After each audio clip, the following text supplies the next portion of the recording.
La plataforma es un acelerador de descubrimiento de fármacos y lo que hace es dar soporte a las fases tempranas de este descubrimiento.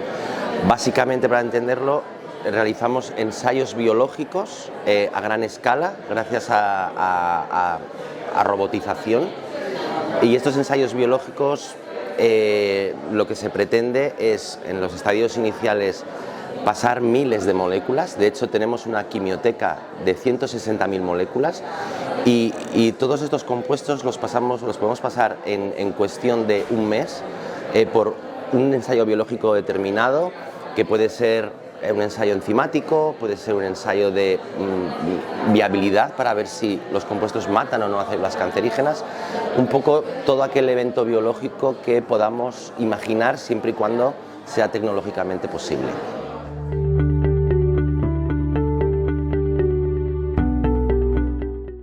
A ver, para nosotros es muy importante desde distintos puntos de vista.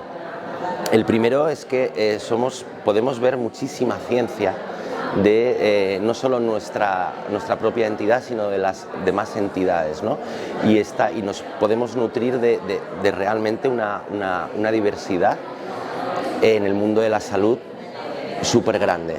Luego, para nosotros es muy importante porque gracias a pertenecer al PCB nos es mucho más fácil, ¿no? Podemos acceder a todas las instalaciones disponibles que nos permiten hacer nuestro trabajo de una manera mucho más fácil, pero además establecemos muchas colaboraciones con empresas y otros institutos que están en el PCB y nos facilitan mucho el networking.